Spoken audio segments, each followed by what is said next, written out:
Show is back, baby. Week 8 coming at you, and we're coming at you live. A lot of coming going on, baby. We're dialed in, baby. We're trying to give you these waiver wire picks, and we're trying to get you to the next level. It is kind of a dry spell out here. It looks like Arizona on these waiver wires right now. I'm not going to lie. So there was a lot of people who were on bye the previous weeks. It was an all-out mayhem trying to figure out who you need to drop, who you got to add to plug and play to try to win your weeks. And it was very tough. Scatty, did you have a tough time trying to figure out your weeks? Did you have a lot of people on bye? How did that go for you? Yeah, I had Jamar Chase in another league on bye, so I had to stick in Christian Watson, and he did not pan out that great. And in another league, I had other couple people on bye, but yeah, man, I got fucked with buys this past week, and it definitely showed in the results of my leagues here. Yeah.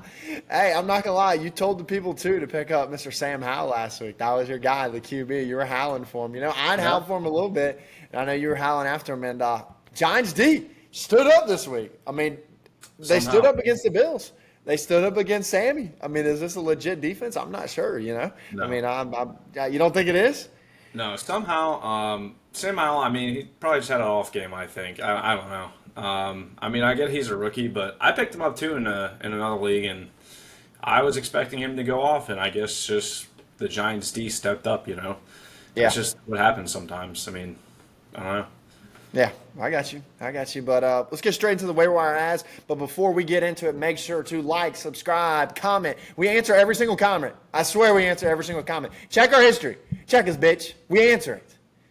But this is a 12-man PPR format is what we normally do on this show. This is what we do for our waiver wires. But be sure, like and subscribe. Show us some love because we eat that shit up, baby. And I'm going in my number 1 waiver wire pick. And they got it done against Josh Allen, baby. They got it done. Mac Jones, clutch time, baby. Ramondre Stevenson, who I told you to pick up 2 weeks ago, clutch time, baby. Got some garbage time points. Woo! Kendrick Bourne. Add him right now. And the reason why is this. He has had back-to-back week with double-digit PPR points. And in a PPR setup, this is juicy. He had a 19.3 with 11 targets the previous week. And the week before, he had 7 targets. Guess who he's facing next week? Take a guess. Scotty, who do you think he's facing next week? Patriots. Who are the Patriots playing? Talk to me, baby. They're facing the Miami Dolphins, baby. And this is a team you can pass on. I mean, Adam Thielen got it done and with Bryce Young the previous week. And guess what? My boys tonight are going to get it done with Philly. Add Kendrick Bourne. I promise you, he will do some good. Now, don't get me wrong. This is a dumpster fire team here. But they are transitioning from the dumpster fire to garbage. They're not on fire anymore. They're just garbage now. And you know what? With garbage teams, you can get some points and you can manufacture because he is now becoming an eye for Mac Jones. So get to it. And that's a good pick too. He's only rostered in 22% of leagues, which he's probably he's out there and available. So go get him. But I'll do you one better. I'll one up you right now. One up me, baby. Come on. Yeah, that's Josh Downs, baby. Downs. Really good week. Now, he's only rostered in 36% of leagues, it looks like. So a little bit worse than Bourne, but he has 3 consecutive weeks with double-digit fantasy points. So if he's still available in your league, I don't know what you're doing. He seems to be the solid WR2 option next behind Pittman for Gardner Minshew. And just a rookie this year, too. And, I mean, he's already making a pretty big impact. And you saw that Browns game. It was pretty high scoring. And, I mean, against a really good Browns defense. I think they're ranked – I think the Browns for receivers playing them are like 32 in the league or something like that. Like, you do not want to be a wide receiver and playing the Browns. So the fact he went up and did that is pretty impressive. So go pick up Josh Downs if he still is available. And, I mean, he is touchdown dependent a little bit, but – he's got that capability, kind of same sort of deal with like Kareem Hunt, and other players too who are touchdown dependent. Yeah. Go get Josh Downs if he's still out there. I think he's a good flex option. Yeah, baby. I'm down with the sickness, and I'm down with Josh Downs, baby. Yeah. And guess what? Minshew, he's going to throw it. Guess what Shane Steichen's letting him do? He's letting him throw it. And who's he throwing to? He's throwing to Pittman, and he's throwing it Downs. Yeah. So get down with the sickness. Come on now. Whoo! You know who my next person is, Scotty? Talk to me, baby. This is the person that everybody missed on. Everybody was getting everybody else. They were getting Zach Evans. They were getting the other guy. I can't remember his name for the freaking Rams because he's insignificant. Get Darrell Henderson. Get Mr. Henderson. And this is Darnell why he got Henderson? 18 carries. Darnell, what did I say? You said like Daniel or some shit, or Daniel or I think it's lagging. Right now. My fiber optics right now when the Wi-Fi is not coming through in a nice clear connection because I'm so hyped about Mr. Henderson. He had 18 carries, and guess what? Kyron Williams, guess what he's going to do? He's going to be on IR. He's going to be out for a while. yeah. What does Sean McVay do? He bullshits every time. He talks about, I'm going to use him. Oh, Myles Gaskin, he might be in it. No. Guess what? I'm slapping you in the face right now. Stop buying into the bullshit. He takes one running back, and he says, you and me, we're on the dance floor, and we're locking eyes, and we're spinning around until I don't even remember. But pick him up, because right now he is going to take over this Mr. Williams role until he is back. And y'all seen what happened with Mr. Williams. Yeah. Do I have to explain myself? No, I do not. He loves to pick one running back and then run it up until he freaking breaks. Pick him up. That's a solid option too. Now I don't know what he's rostered in most leagues, but getting that like 1-2 tandem, like the backup. So like, let's say C-Mac goes down and you have Elijah Mitchell. Like, who's going to get the majority of the snaps? Elijah Mitchell. So that's kind of like that sort of thing too. Where if with Kyron Williams going down, who's going to get the majority of the snaps? Darrell Henderson. So that's a really good pick. Yeah. We know tight ends this year in fantasy are not the greatest, and me and Matt both kind of agreed that Taysom Hill would be a solid option to pick up. Yes. Now, this could age poorly. We could revisit this video a week later this time and say, Matt's calling me out next week for saying pick up Taysom Hill and he dropped like 2 points. Yeah. But he's currently only rostered in 5% of leagues, and he's going on double-digit back-to-back weeks in fantasy points. So he's been a solid option for Derek Carr. And, he's just got that dual threat. He's like a utility player, right? Like, we've known that with Taysom Hill. Oh, he's Mr. Utility. He can get direct snaps. He can throw the ball. He can do it all. He's the man, the myth, the legend, Taysom Hill. Matt, talk to me a little bit about Taysom Hill. What do you like about Taysom Hill? Taysom Hill equals Swiss Army knife. And guess what? You get to put him in a tight end position that's completely broke.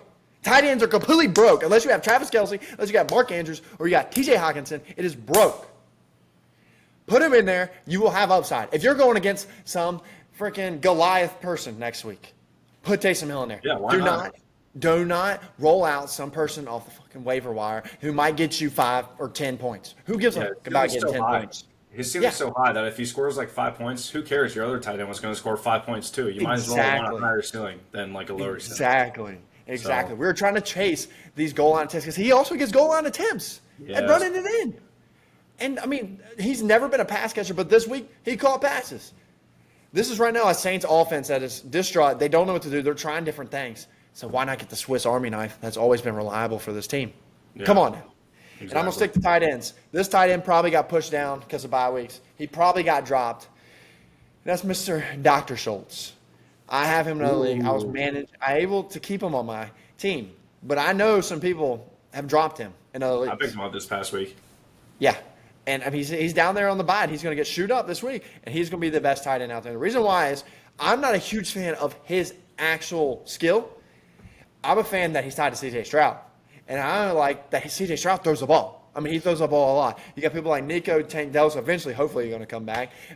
Pierce, absolutely wash. And then you got Singletary in the back, absolutely not an issue. So who else is going to get done? C.J. likes to throw it, and he likes tight ends. And guess what? He's a rookie QB. They're going to stick to tight ends to get him out of stuff. Pick up Mr. Dalton Schultz. He did me right the week before. I think he had like 16 points, and he's been on a little tear. But I know he got dropped this week on bye weeks, people trying to put him in. So pick him up, put him on, and get crack-a-lacking.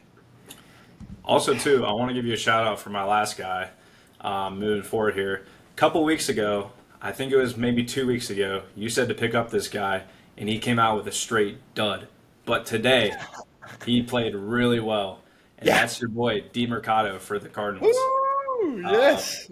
Heading into that week 6, which is the week I think you said to pick him up, he had after a 2-carry outing, Dude, he had 2 carries in that same game and put up like a point or two. Now, fast forward to this week, he had 13 rush attempts for 58 yards and 17 receiving yards on 4 catches. Which is, that's fantasy gold right there. You want kind of like a Jonathan Taylor type guy, like he had the game he had today, where he was catching passes out the backfield, rushing the ball well. That's what Demercado did this week. And I guarantee you he's out there for up for grabs. And I want to say, is James Conner hurt? Yeah. Listen, he's hurt and he's on IR. And guess what? Yeah. Cardinals are now, I think they're 1-7. So guess what that means? Or 1-7 or 1-6. It means they're not rushing Conner back out because currently, why are they going to rush out these players to get him out? Why are they going to rush out Murray? I don't think Kyler Murray's going to get rushed out. I think, if anything, Kyler Murray might get put in a little bit this year, but it's going to be bare minimum. This team is right now a dumpster fire. But they're like the best dumpster fire team. Like, they're a team that's 1-7, 1-6. But they're the best team that's like 1-7. So, these players that are on this team, I really don't see Conner getting pushed back out, and they're trying to find someone. The only other person that's kind of in the way is Ingram, and Ingram hasn't done anything. He did a little bit of something the week prior when McCarter put a big old on your freaking roster. But I'm telling you, I think he would be a juicy fruit, especially the way RBs are nowadays. And you know how it is on the freaking waiver wires. Unless someone's getting injured, it is dust out there. Hey, so you called it 2 weeks ago too, so you guys need to hop on this game. We're giving the picks before they even happen. Dude, I was sitting there like this, and I was like, oh, my fantasy senses are tingling right now. Yeah. And that's what happened. I was just a little bit late on it. My senses a little bit off. Sorry, guys. You know, my meter. Getting a little old here. But the last person I'm going to pick is Mr. Spears. Now, this is someone who probably is rostered in more leagues, but this is a person we're trying to see. Did he get dropped this previous week? Because there's so many people on bye. Like, I had a team that had almost 6 people I had to put on my bench as for a bye. So, he could be possibly down there on the bottom for the bye weeks. And guess what? He's slowly taking over this backfield. And he's taking over the backfield because Derrick Henry only is good – when he has good game script, that's when he takes over games. How many more games this year is the Titans going to have good game script going forward, especially without Ryan Tannehill? It's going to be Malik Willis or it might be Will Levis. And to be honest, that sounds like me and you if we ate a pickle right now on this podcast. It would be throw up everywhere. Yeah.